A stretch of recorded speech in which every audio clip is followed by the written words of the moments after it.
Jona Yamadar Kostapiya Utagara Jona Yamadar Kostapiya Utagara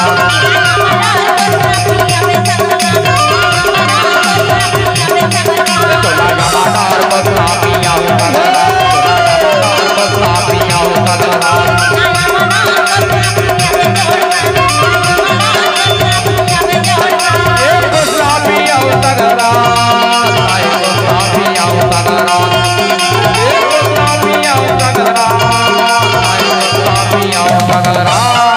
Sanjay के वटाव का हार्दिक स्वागत करता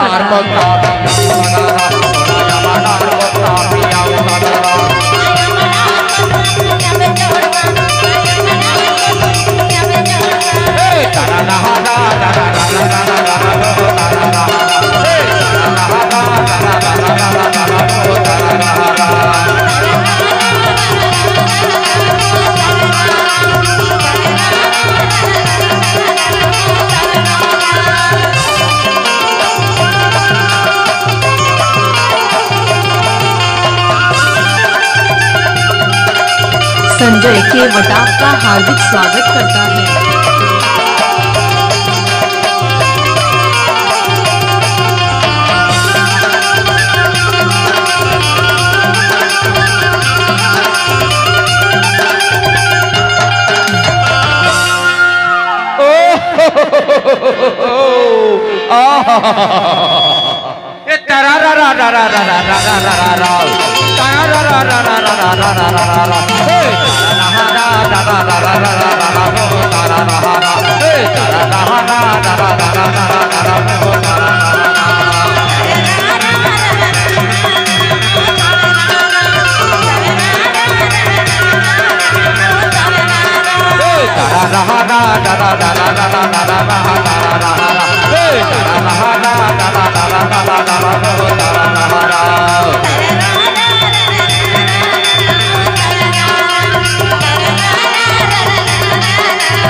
लेकिन बेलगड़ा वाले मन के कहना है वो क्या कहना है? बेलगड़ा वाले मन के कहना है हाँ। कि ते बनेश दिन में हमारे गांव में आया हाँ। बनेश दिन में हमारे गांव में आया तो हमारे गांव में कुछ न कुछ चिन्ह ले सके थे वो बेलगड़ा वाले मन बनेश दिन में हमारे गांव में आया तो कुछ न कुछ चिन्ह ले सके थी। अच्छा। तो हर का चिन्ह देना चाहते चाहता तहा गोदाना गोदा ले वो मोरे नाम तहा गोदाना गोदा ले वो मोरे नाम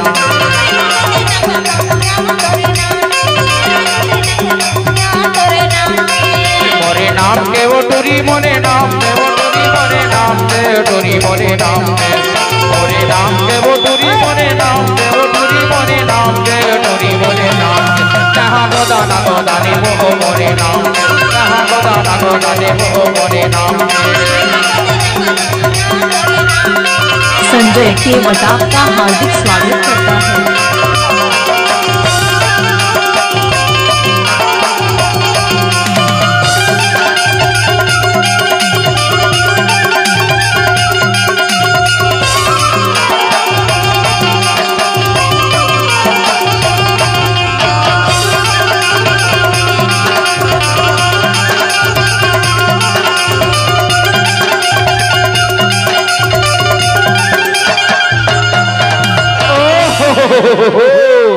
बेलगड़ा वाले मन के कहना है क्या कहना है? एक गोड़ में गोदवावे तो 2 रुपया है। अच्छा। और दोनों गोड़ में गोदवावे हाँ। तो 4 रुपया है। से। और बेलगड़ा वाले दबंग टूरा के नाम के हाथ में स्टैचू बनवावे संजय 12 के रुपया वटाव है। का हार्दिक स्वागत तबे तो वहां के था था। गोरी गोरी गाल माते गोदना गोदाली गोरी गोरी गाल माते गोदना गोदाली गोरी गोरी गाल माते गोदना गोदाली गोदना गोदाली गोरी गोदना गोदाली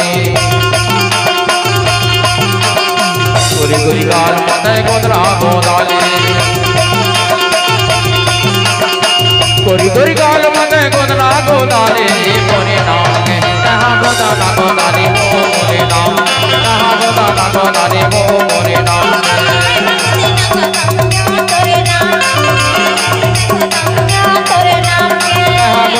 নাগদা দেব মনে নাম নাগদা নাগদা দেব মনে নাম